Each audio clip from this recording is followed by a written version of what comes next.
Silent betrayal. Shehu drops bombshell on Southeast politicians after Nnamdi Kanu's verdict. Hello and welcome back to Gist Angle, your hub for hot gist and verified news updates. Still on Nnamdi Kanu's case.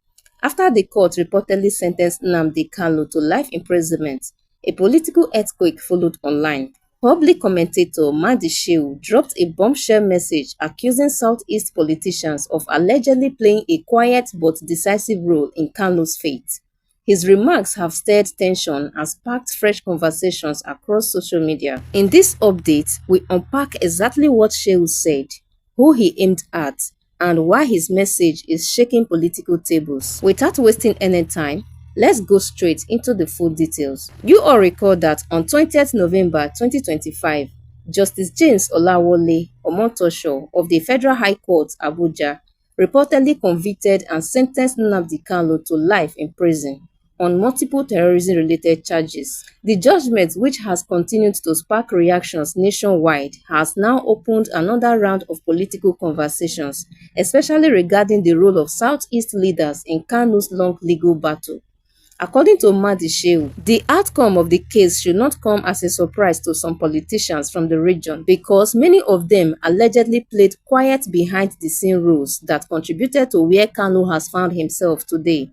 Using his official X handle, formerly Twitter, Shehu accused several Southeast leaders, including governors, senators, ministers, and political office holders, of what he described as silent collaboration. In his exact words, he posted what he called a deserving congratulations to all Southeast politicians for a job well done. That phrase alone has generated a lot of reactions online, as many users questioned whether he was being sarcastic or deeply critical. Shehu went further to claim that many of these leaders can now sleep with both eyes closed because the man they allegedly considered their biggest political rival has finally been taken out of the way through a court verdict. He insisted that Kanu's growing political influence over the years made him a threat to established regional politicians who feared losing relevance. According to Shehu, some leaders in the region acted out of fear, self-interest, political insecurity, and betrayal. Instead of boldly defending Kanu or pushing harder for a transparent resolution, he accused them of hiding behind silence while things unfolded. To drive home his point, Mahdi Shehu referenced well-known lines from the works of the legendary author Professor Chinua Achebe. He quoted sayings like, "The hill may not know, but it is underground. No man, however great, is greater than his people. No one ever wins judgment against his people. The death that will kill a man begins as an appetite." This quote, according to him, describes how actions taken quietly today may come back with consequences tomorrow. Shehu warned that some of the politicians feasting with a lion, meaning aligning with forces stronger than them, will soon realize that such alliances come with a cost. He insinuated that any politician celebrating Kanu's conviction is doing so too early, adding that karma, in his words, may still catch up with them. He then made a strong argument that Kanu's freedom is only a matter of time. To support this point, he referenced other notable figures who eventually regained freedom despite severe allegations. He mentioned names like Sunday Igboho, Gani Adams, Tompolo, Asari Dokubo, and even repentant Boko Haram commanders who were released through government programs. Shehu argued that Nigeria has a history of releasing individuals accused of crimes ranging from drug-related offenses to arson, corruption, and militancy. So, in his view, Kanu's current situation may not be permanent. He ended his message with a short but powerful line, "A day is coming." That statement has now triggered mixed reactions online. Some see it as a prophecy of justice, while others view it as a direct warning to politicians he believes contributed to the IPOB leaders' long ordeal. Now, my people, let's reflect on this. How do you see Shehu's reaction? Mahdi Shehu did not just comment, he dropped a very loaded message. His words were sharp, emotional, and clearly meant to provoke deep thought. But the real question we must weigh carefully is, why would a commentator make such a strong accusation towards Southeast politicians immediately after Nnamdi Kanu's reported sentencing? First, let's look at the angle Shehu is coming from. His message suggests that Kanu's political influence was large enough to make certain leaders uncomfortable. Whether this is true or not, only those involved know. But Shehu is pointing out something deeper: the idea that political self-interest can sometimes be stronger than regional unity. He is basically telling the public, look at the people you think were fighting for you.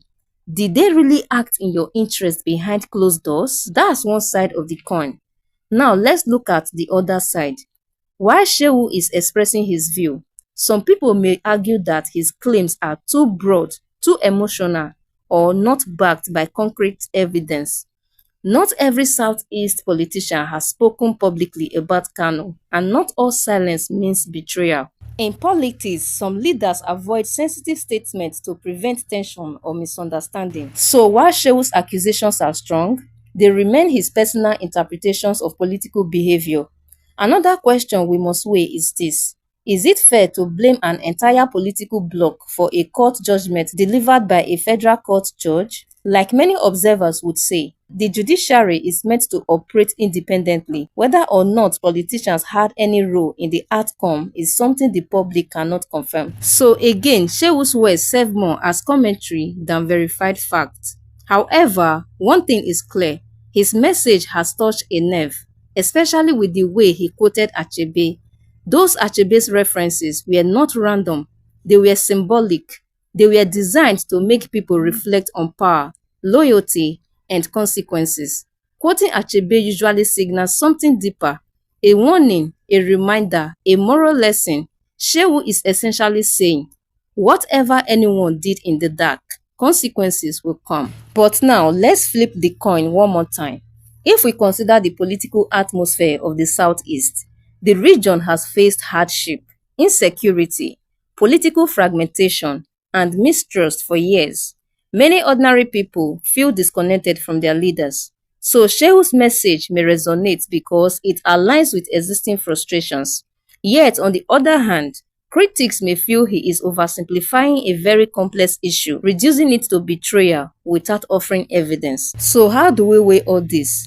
On one hand, Shehu is highlighting moral responsibility, urging leaders to be accountable to their people. On the other hand, one could argue that the timing and emotion in his statements may fuel tension rather than calm an already existing sensitive situation.